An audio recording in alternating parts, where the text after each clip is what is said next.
Assalamualaikum warahmatullahi wabarakatuh. Perkenalkan, nama saya Suryani binti Umar dengan NIM 206500029. Di sini saya akan memaparkan materi mengenai Project Time Management. Pentingnya jadwal proyek. Satu, menyelesaikan proyek tepat waktu sebagai salah satu tantangan terbesar mereka. Dua, pada sebuah proyek, waktu memiliki fleksibilitas yang paling sedikit. Tiga, masalah jadwal adalah alasan utama bagi benturan dalam proyek, khususnya selama pertengahan kedua proyek.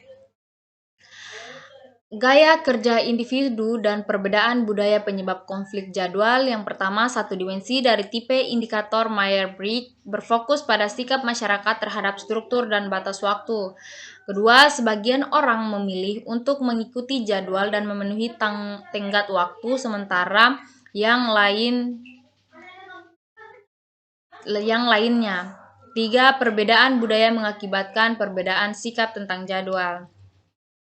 Manajemen waktu proyek. Yang pertama itu adalah perencanaan pengolahan jadwal. Dia menentukan kebijakan, prosedur, dan dokumentasi yang akan digunakan untuk perencanaan. Kedua, mendefinisikan kegiatan, di mana mendefinisikan kegiatan khusus bahwa anggota tim proyek dan stakeholder harus melakukan untuk menghasilkan deliverable proyek. Kemudian ada aktivitas sequencing, di mana mengidentifikasi dan mendokumentasikan hubungan antara kegiatan proyek. Kemudian ada estimasi sumber daya, memperkirakan berapa banyak sumber daya tim proyek sebaiknya digunakan untuk melakukan kegiatan proyek. Kemudian ada memperkirakan jangka waktu kegiatan, di mana memperkirakan jumlah periode kerja yang dibutuhkan untuk menyelesaikan kegiatan. Membangun jadwal, itu menganalisis urutan kegiatan, estimasi sumber daya, dan perkiraan durasi kegiatan untuk membuat jadwal proyek.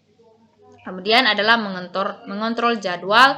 Dia mengendalikan dan mengelola perubahan jadwal proyek. Ringkasan manajemen waktu proyek bisa dilihat di sini ringkasannya seperti bagaimana. Kemudian planning, schedule, manajemen. Pertama itu tim proyek menggunakan pertimbangan ahli, teknik analisis, dan rapat untuk mengembangkan rencana pengelolaan jadwal. Sebuah rencana pengelolaan jadwal itu meliputi pengembangan model jadwal proyek, metodologi penjadwalan, tingkat akurasi dan satuan ukuran, ambang batas kendali, aturan pengukuran kinerja, format pelaporan, deskripsi proses. Mendefinisikan aktivitas itu, suatu aktivitas atau tugas adalah elemen kerja biasanya ditemukan pada WBS yang memiliki durasi, biaya, dan kebutuhan sumber daya yang diharapkan. Kemudian definisi aktivitas melibatkan pembuatan WBS yang lebih rinci beserta penjelasannya untuk memahami sebuah pekerjaan yang harus dilakukan sehingga kita dapat membuat perkiraan biaya dan durasi yang realitas. Daftar aktivitas dan atributnya. Activity list berupa tabulasi kegiatan yang harus dimasukkan pada jadwal project, yaitu nama aktivitas, nomor atau identifier kegiatan, deskripsi singkat aktivitas. Kemudian ada atribut aktivitas memberikan informasi lebih lanjut seperti pendahulunya, penerus, hubungan logis, kebutuhan sumber daya, kendala, tanggal, dan asumsi yang berkaitan dengan kegiatan. Kemudian milestones. Milestone adalah peristiwa penting yang biasanya tidak memiliki durasi. Sering membutuhkan beberapa kegiatan dan pekerjaan untuk menyelesaikan milestone. Milestone merupakan alat yang berguna untuk menetapkan jadwal dan tujuan memantau kemajuan. Sequencing activities. Itu dia mengkaji ulang aktivitas dan menentukan dependensi.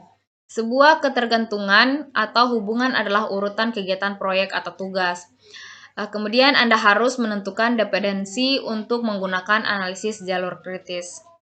Tipe-tipe dependencies, yang pertama itu mandatory dependencies, melekat pada sifat dari pekerjaan yang dilakukan para proyek, kadang-kadang disebut hard logic.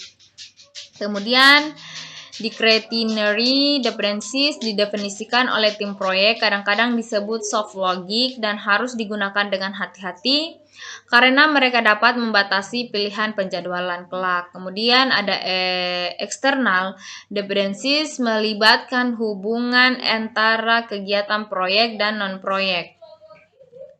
Kemudian ada network diagram. Network diagram adalah teknik yang lebih disukai untuk menunjukkan aktivitas queuing.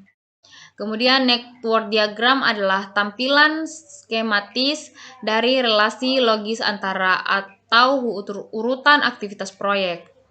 Ini bisa kita lihat contoh network diagram proyek. Arrow Diagram Method atau ADM seringkali disebut Activity on Arrow Network Diagram. Aktivitas digambarkan dengan panah, kemudian nodes atau lingkaran adalah awal dan titik akhir dari aktivitas. Kemudian hanya dapat menampilkan dependensi finish to start. Proses membuat diagram AOA, yang pertama cari semua kegiatan yang dimulai pada node 1. Kemudian menggambarkan diagram network dari kiri ke kanan. Kemudian sebuah penggabungan terjadi ketika dua atau lebih node mengawali node tunggal, lanjut menggambarkan network diagram proyek sampai semua aktivitas pada diagram memiliki dependensi. Semua aturan praktis, semua panah harus menghadapi ke arah kanan dan sebaliknya tidak ada panah yang memotong network diagram AOA. Kemudian ada precedence diagram method. Yang pertama, aktivitas digambarkan dengan kotak. Panah menggambarkan relasi antara aktivitas, lebih populer daripada metode ADM dan digunakan oleh perangkat lunak manajemen proyek, lebih baik dalam menampilkan berbagai jenis dependensi. Kemudian ada contoh teks dependency types, bisa kita lihat. Contoh PDM network diagram, estimasi resources kegiatan. Sebelum memperkirakan durasi kegiatan, kita harus memiliki gagasan yang bagus tentang jumlah dan jenis sumber daya yang akan ditugaskan untuk setiap kegiatan, sumber daya manusia, peralatan, dan materialnya. Kemudian mempertimbangkan isu-isu penting dalam mengestimasi sumber daya seperti bagaimana sulitnya akan melakukan kegiatan tertentu pada proyek ini, kemudian pengalaman organisasi dalam melakukan kegiatan serupa, kemudian apakah sumber daya yang diperlukan itu tersedia. Kemudian ada sumber resource breakdown. Struktur adalah struktur hierarki yang mengidentifikasikan sumber daya proyek berdasarkan kategori dan jenisnya.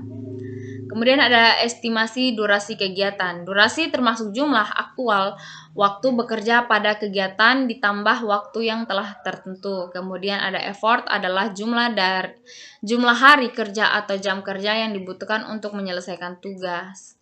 Kemudian ada effort, setiap durasi pekerjaan biasanya tidak sama. Orang yang melakukan pekerjaan harus membantu membuat estimasi dan seorang ahli harus mengkajinya. Estimasi 3 point, yaitu estimasi yang mencakup kemungkinan besar dan memperkirakan pesimis serta perkiraan optimis, seperti 3 minggu untuk optimis, 4 minggu untuk paling mungkin, dan 5 minggu untuk estimasi pesimis. 3 point estimates diperlukan untuk PERT dan simulasi Monte Carlo.